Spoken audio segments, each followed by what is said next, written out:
आजो बड़ो दिन यीशु नासरी आजो बड़ो दिन आजो बड़ो दिन यीशु नासरी आजो बड़ो दिन यीशु मसीह पैदा है गो यीशु मसीह पैदा है गो गाय का गोठाम यीशु नासरी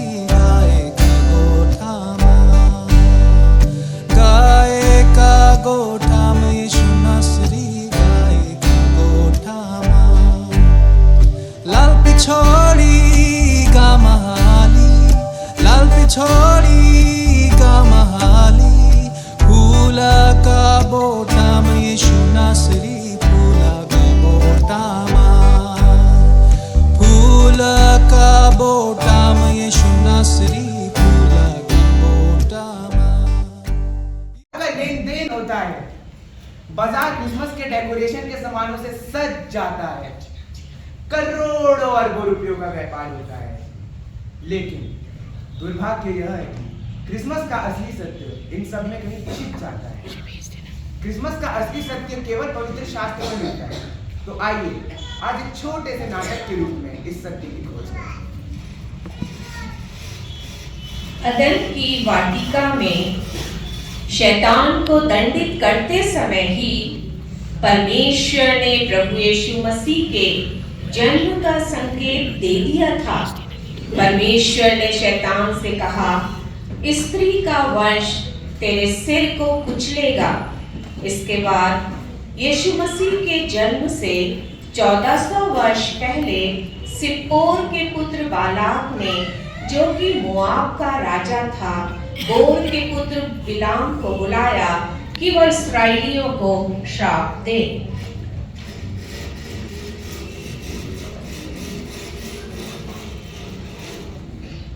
बोर के पुत्र बिलाम, मैं जानता हूँ कि जिसे तू आशीर्वाद देता है वो आशीषित होता है और जिसे तू श्राप देता है वो श्रापित होता है। यह सत्य है कि तू राजा की मनसा क्या है? मैं चाहता हूँ तुम इस्राएलियों को श्राप दे जो मुझसे अधिक बलवंत है। इसके बदले मैं तुझे प्रतिष्ठा करूँगा। हे वाला, यदि तू इन्हें प्रतिष्ठा ना भी करे तो भी मन लगा कर ईश्वर मनुष्य नहीं जो झूठ बोले और ना आदमी है जो अपनी इच्छा बदले। उसने इस्राएल को आशीष देने के लिए चुन लिया है। ध्यान से सुन, इस्राएल में एक राजा उठेगा, याकूब में एक तारा निकलेगा जिसके राज्य का कभी अंत न हो। इस प्रथम भविष्यवाणी के लगभग 700 वर्ष बाद मीका भविष्यद्वक्ता के द्वारा उस स्थान की भविष्यवाणी की गई जहां पर मसीह का जन्म होना था।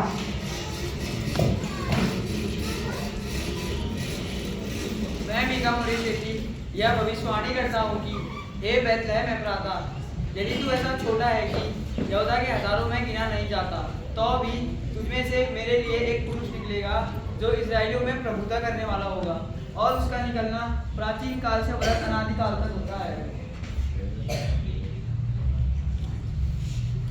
स्त्री के वंश की बात को प्रभु यीशु मसीह के जन्म से लगभग 700 वर्ष पूर्व यशायाह भविष्यद्वक्ता के द्वारा यह कहकर स्पष्ट किया गया। मैं आमोस का पुत्र यशायाह ये घोषणा करता हूँ, देखो एक बार गर्भवती होगी और एक पुत्र को जन्म देगी और उसका नाम इम्मानुएल रखा जाएगा। इसका अर्थ है परमेश्वर हमारे साथ है।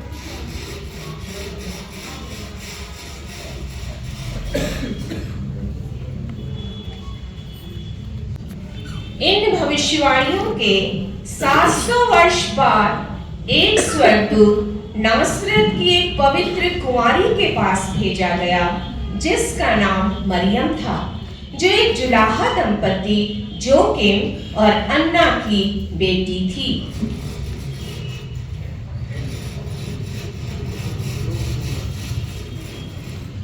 आनंद और जय तेरी हो, हे मरियम, भयभीत मत हो, प्रभु का अनुग्रह तुझ पर हुआ है। यह कैसा अभिवादन है?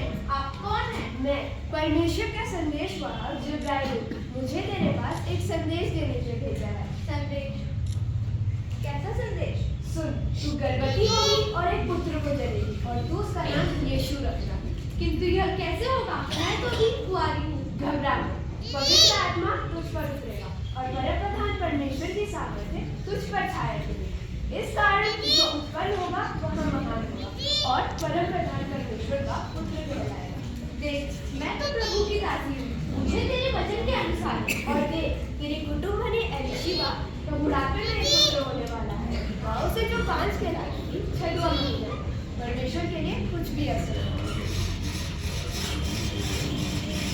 स्वर्गदूत से ये जानने पर कि इलीशिबा परमेश्वर के अनुग्रह से गर्भवती है और उसका बुढ़ापे में पुत्र होने वाला है, मरियम तुरंत उठकर यहूदा के पहाड़ी प्रदेश के एक नगर को गई जहां पर जकरिया याजक का घर था।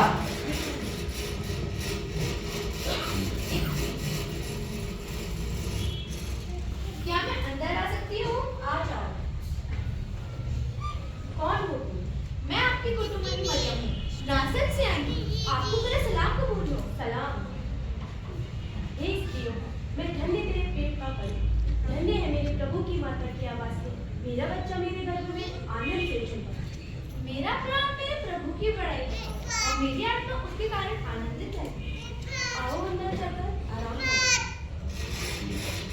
मरियम 3 महीने इलीशिबा के साथ रहकर वापस नासरत लौट आई।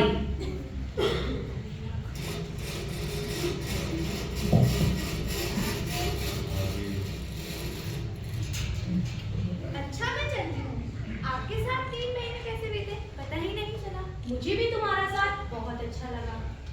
अच्छा, आप अपना ध्यान रखना। जरूर, लेकिन तुम संभल कर जाना तथा अपना और अपने बच्चे का ध्यान रखना। जी।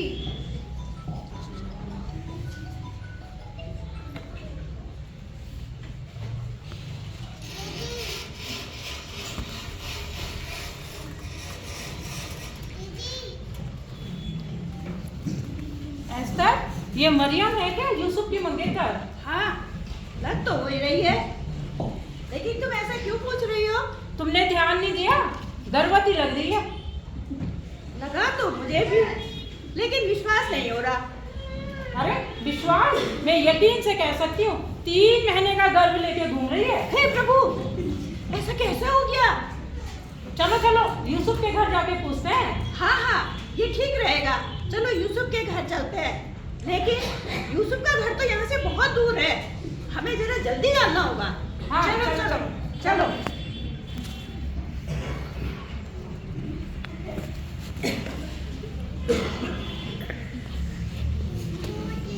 मरियम के लिए प्रभु यीशु मसीह को जन्म देना सरल कार्य नहीं था। अभी तो केवल 2 स्त्रियां थी।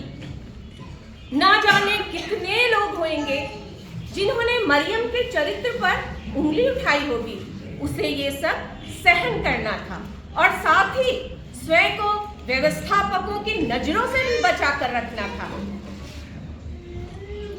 क्योंकि गर्भवती स्त्री और पुरुष के लिए केवल एक ही सजा थी कि उसे चौराहे पे खड़ा करके पत्थर मारे जाएं।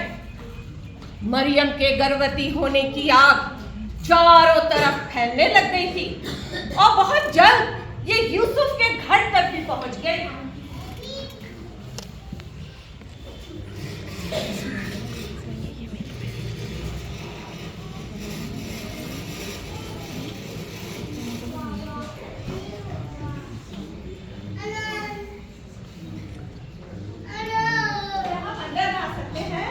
आइए आइए, बताइए क्या काम है? काम तो कुछ खास नहीं है, तू बता। हाँ बताइए ना, क्या बात है? बेटा, बात ये है ना, जो तुम्हारी मंगेतर है, क्या नाम है उसका? मरियम। मरियम, हाँ मरियम, वो गर्भवती है। नहीं नहीं, ऐसा नहीं हो सकता। क्या नहीं हो सकता? 3 महीने का बच्चा है, जाके देख लो। चलो चलो हम चलते हैं। हमारा काम था बताना, तुमने बता दिया। अब तुम जाओ, तुम्हारे साथ जा रहे हैं।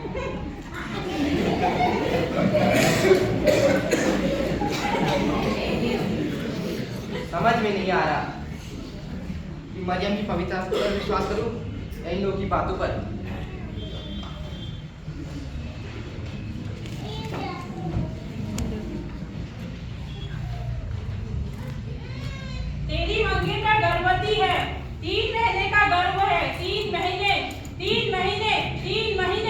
नहीं, ऐसा नहीं हो सकता। हे प्रभु, ये क्या हो रहा है? मुझ पर सत्य को प्रकट कर, सत्य को, सत्य को, सत्य को। यूसुफ, ए यूसुफ, वो अपनी मंगेतर मरियम को घर लाने से मत डर, क्योंकि जो उसके गर्भ में है वह परम प्रधान परमेश्वर की ओर से। देख, वह गर्भवती होगी और एक पुत्र को जनेगी और तू उसका नाम यीशु रखना।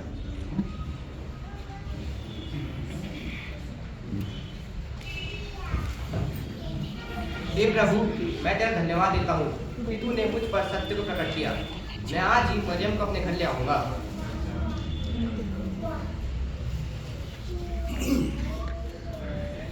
मीका नबी के अनुसार प्रभु यीशु मसीह का जन्म बैतलहम में होना अनिवार्य था। इसलिए परमेश्वर ने ऑगस्टस कैसर के मन को उभारा कि वो सारे जगत के लोगों के नाम लिखाए, और वो इसके कार्यकाल की पहली नाम लिखाई थी।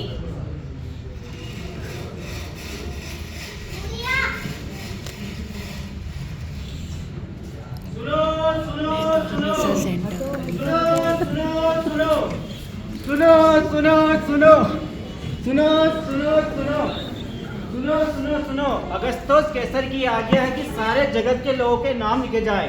ये सीरिया के हाकिम क्विरिनियुस के शासनकाल की पहली नाम लिखाई है, अन्यथा उनके आज्ञा न पालन करने वाले को सख्त से सख्त सजा दी जाएगी।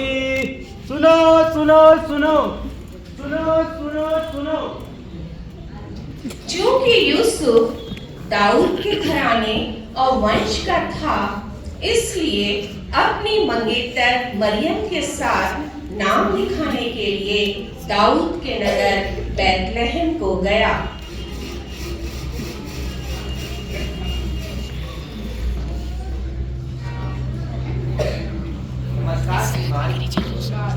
क्या आपकी सराय में हमारे लिए कोई जगह खाली है? क्षमा करें श्रीमान, मेरी सराय में जो नाम लिखाई के कारण किसी के भी सराय में कोई भी जगह खाली नहीं है। देखिए, कुछ तो कीजिए। हम बहुत दूर से आए हैं और मेरी पत्नी गर्भवती है। आपने बहुत देर कर। हाँ, एक बात है, नगर के बाहर छोटी छोटी पहाड़ियों पर कुछ गौशालाएं हैं जो आजकल खाली रहती है।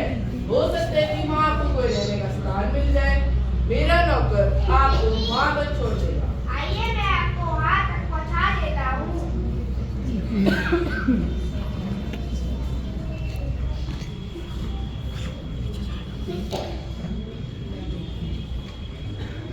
और उनके वहां रहते मरियम के जन्मने के दिन पूरे हुए और वो अपना पहलौठा पुत्र जन्मा। व्यवस्था के अनुसार मनुष्यों की पापों की निमित्त बलिदान किए जाने वाले पशु का निर्दोष पहलौठा और नर होना अनिवार्य था।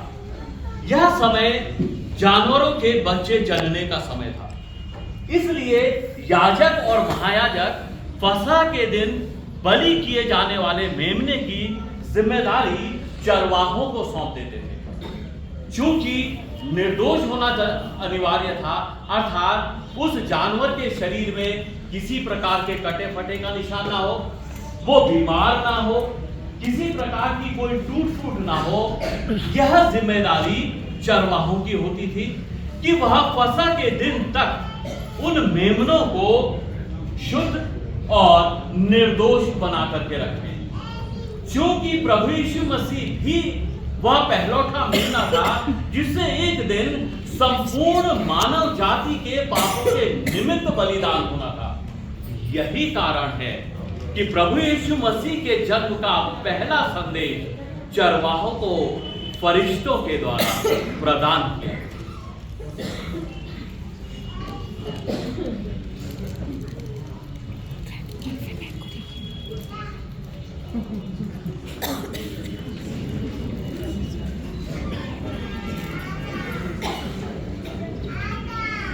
बकरियों और भेड़ों के बच्चों के जन्मने का समय उसको देखिए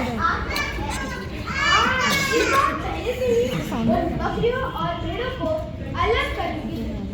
पहली बार बच्चा जन्मने का इस बार याजकों ने ज्यादा महिलाओं की मांग की है। हाँ, यदि मादा जन्मनाती तो नहीं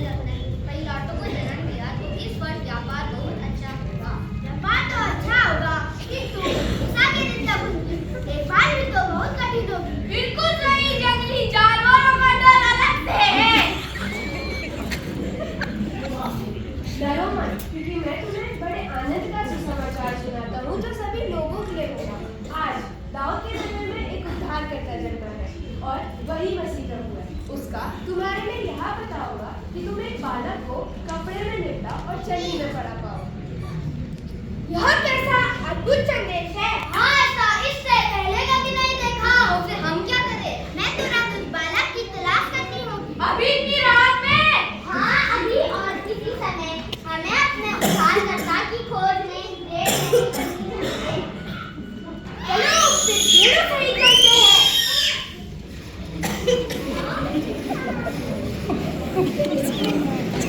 चरवाहे जैसा उनसे कहा गया था गौशाले की तलाश में निकल गए और उस गौशाले में पहुंचकर जहां यीशु मसीह का जन्म हुआ था, बालक यीशु को देखकर आनंदित हुए। सुनो सुनो सुनो, मैंने कहा हटो हटो। मैंने कहा क्या बोल रही अब तुम बोलो स्टेज में चल रहा।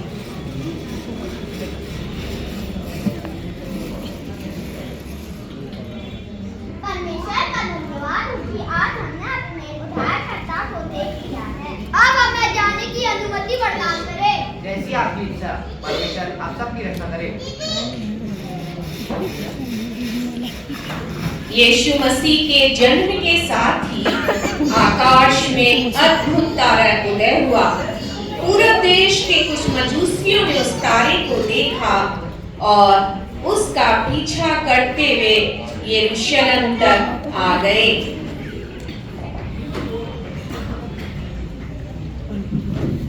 सारी रात यात्रा करके थक गए हैं, बिना कुछ विश्राम किया जाए। अरे नहीं, यरूशलेम में तो राजमहल है, बिना वहां जाके पता किया जाए। आप सही कहते हैं। अगर यहूदियों के राजा का जन्म हुआ है तो वह बालक राजमहल में ही होगा। आप फिर राजमहल की ओर चलें।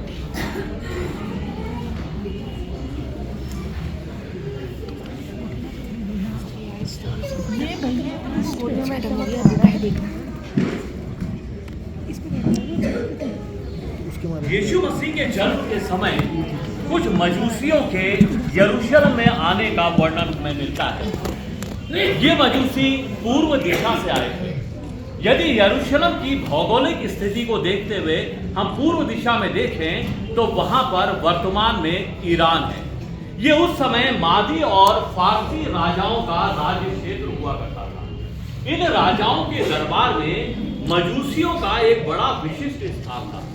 चूंकि यह नक्षत्रों की गणना और ज्योतिष विज्ञान जानते थे, इसलिए ये लोग बहुत ज्यादा प्रभावशाली थे। कोई भी राजा इनकी अनुमति के बिना गद्दी पर नहीं बैठ सकता था। एक तरह से ये लोग किंग मेकर हुआ करते थे। किसी भी राजा को गद्दी पर बैठाना या उसे गद्दी से उतार देना इन्हीं के हाथ में होता था।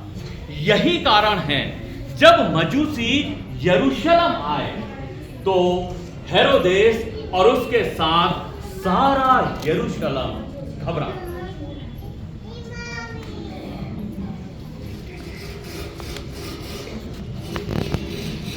अब आया असली। महाराज की जय हो। वैसे तो महाराज राज्य में सब कुशल से है, किंतु क्या निर्भय होके कहो। महाराज कुछ मजूसी यरूशलेम में आए हैं। मजूसी आए हैं, यह तो बड़ी चिंता का विषय है, क्योंकि उनका आना किसी भी राजा के लिए शुभ या अशुभ कुछ भी हो सकता है। महाराज पता चले कि वह किसी यहूदियों के राजा को ढूंढ रहे हैं। यहूदियों का राजा, यानी कि मेरे बात कोई और राजा? नहीं नहीं, ऐसा नहीं हो सकता। उन मजूसियों को ढूंढकर आदर के साथ दरबार में लेके आओ। जो आज्ञा महाराज।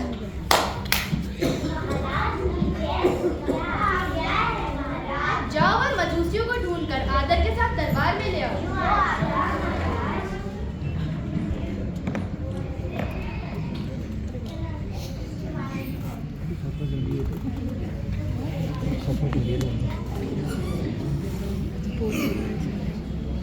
कहीं किसी ने मेरे विरुद्ध षड्यंत्र तो नहीं किया है? ऐसा संभव नहीं है महाराज।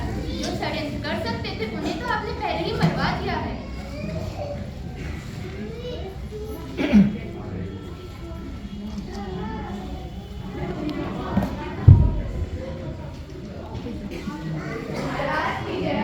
आइए, आसन ग्रहण कीजिए।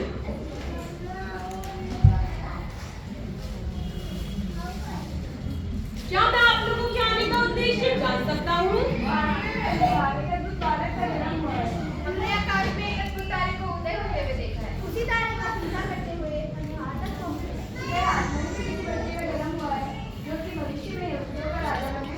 ऐसा किसी बालक का राजमहल में जन्म नहीं हुआ है। क्या आप हमें बता सकते हैं कि वह तारा कब उदय हुआ था? सर्दियों में तो काफी समय हो गया है। केवल रात्रि में तारे का पीछा करते हुए हम लगभग 700 मील की यात्रा कर चुके हैं। इसका अर्थ है वह बालक 6 माह से अधिक और 2 वर्ष से कम आयु का होना चाहिए। हो सकता है किसी अगर में और यात्रा करते हो, क्योंकि हमें उस बालक को सोना और लोबान भेंट करना है। हमें आगे दीजिए, हमें चलना होगा। अवश्य, किंतु जब भी आपको वह बालक मिले तो लौटकर हमें भी बताना, ताकि हम भी उस बालक को दंडवत कर सकें।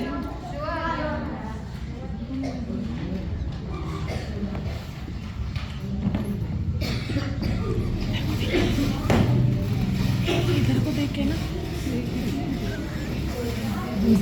उधर को देख रही है यार, वो बिल्कुल भी इधर को नहीं देख रही।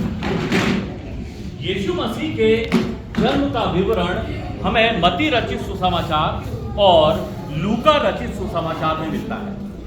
लूका रचित सुसमाचार के अनुसार जब चरवाहे गौशाला में पहुंचे तो इंग्लिश वर्जन में, अंग्रेजी अनुवाद में इस तरह से लिखा है, they found Mary and Joseph and the baby lying in the manger. Hindi अनुवाद में जिसे बालक लिखा है वह एक न्यू बॉर्न बेबी बॉय है। लेकिन जब हम मत्ती रचित सुसमाचार में जाते हैं तो वहां पर हम पाते हैं कि वह तारा एक घर के ऊपर जाकर के ठहरा था, क्योंकि लिखा है they went into the house and saw a young child with mother मेरी। यहां पर जो बालक है वो बेबी बॉय नहीं है, यंग चाइल्ड। लूका रचित सुसमाचार के दूसरे अध्याय के अनुसार जब बालक 8 दिन का हुआ और खतने का समय आया तो उसका नाम यीशु रखा गया। और जब मरियम के शुद्ध होने के दिन पूरे हो गए, जो कि लगभग 30 से 40 दिन की अवधि होती है, वह उस बालक को लेकर के यरूशलेम आए ताकि व्यवस्था के अनुसार आवश्यक बलिदान चढ़ाए जा सके, क्योंकि व्यवस्था के अनुसार प्रत्येक पहलौठा परमेश्वर के लिए क्या होता था? पवित्र होता था। और लूका रचित सुसमाचार दूसरे अध्याय के 39वें पद के अनुसार लिखा है, जब वे सारी व्यवस्था पूरी कर चुके तो गलील में अपने नगर नासरत को लौट गए। यही कारण है मजूसियों को यीशु मसीह गौशाले में नहीं मिले, वरन एक घर में।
मरियम, तुम बालक के साथ अंदर जाकर आराम करो, मैं भी आता हूँ।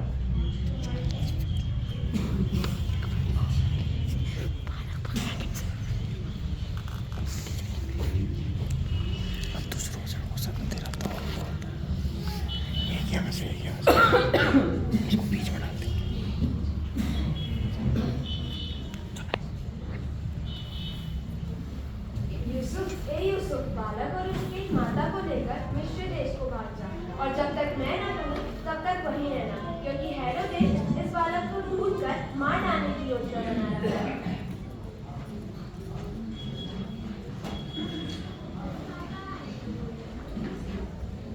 हे प्रभु, तेरा धन्यवाद कि तूने मेरा फिर से मार्गदर्शन किया है। मैं आज ही बालक और मरियम के साथ मिस्र को चला जाऊंगा। दूसरी ओर जब मजूसी यीशु मसीह का दर्शन कर वापस लौटे तो मार्ग में स्वप्न में स्वर्गदूत ने उन्हें दर्शन देकर कहा, हेरोदेस के पास ना जाना। अतः वे दूसरे मार्ग से वापस लौट गए।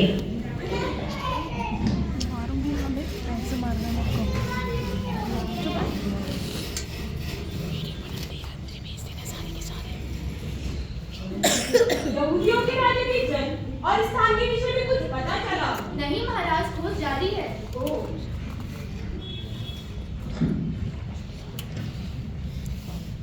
इन मजूसियों का भी कुछ पता नहीं, अभी तक लौट कर भी नहीं आए। पता चला है कि वो किसी और मार्ग से लौट गए। ओह, ये मजूसी फिर होकर लेकर चले गए। अब क्या करें महाराज? राजज्योतिषी गणना करके बताए कि वह बालक को पैदा हुए कितना समय हो चुका है। मजूसियों के कथन के अनुसार जन्म के साथ एक तारीख आगे हुआ। उसके बाद उन्होंने उसका पीछा करते हुए 700 मील की यात्रा केवल रात भर में की। उस दिन तक भी वह उस बालक तक नहीं पहुंच पाए। इन सब की अलग अलग गणना से यह अनुमान लगता है वह बालक 1 वर्ष से अधिक किंतु 2 वर्ष से कम होना चाहिए।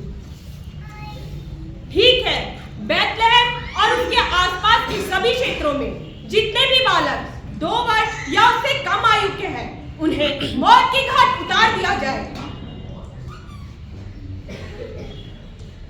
ये सब इसलिए हुआ कि जो वचन यिर्मयाह भविष्यद्वक्ता के द्वारा कहा गया वो पूरा हो कि रामाह में एक करुण नाद सुनाई दिया, रोना और बड़ा विलाप। राहेल अपने बालकों के लिए रो रही है और शांत होना ना चाहती क्योंकि वे हैं ही नहीं।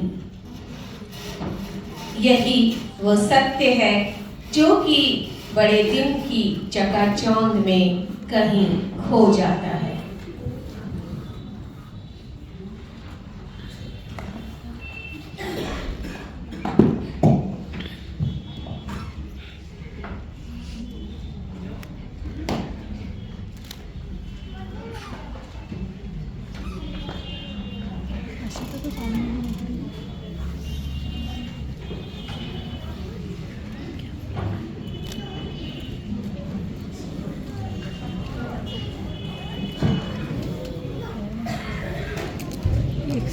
पीछे से कितने हो गए पीछे वो टांगे तो कुछ नहीं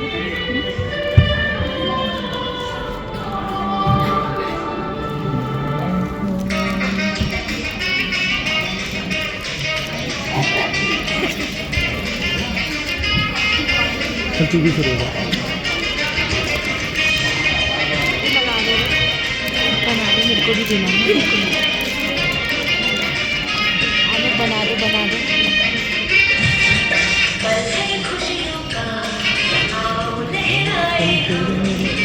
जीवन की सरगम में ऐसी गाए हम सब अपनों का जश्न मनाए हम अंबर से तारों को लाके घर को सजाए हम।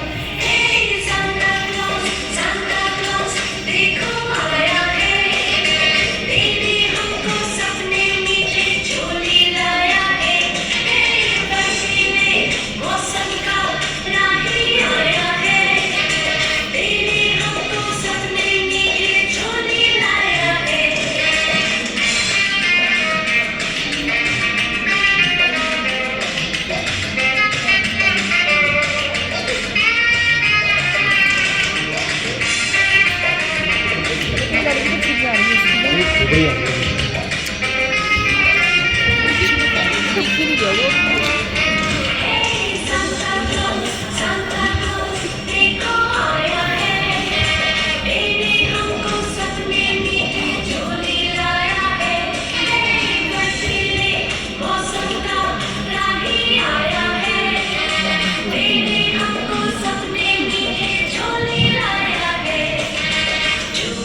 जाएगी।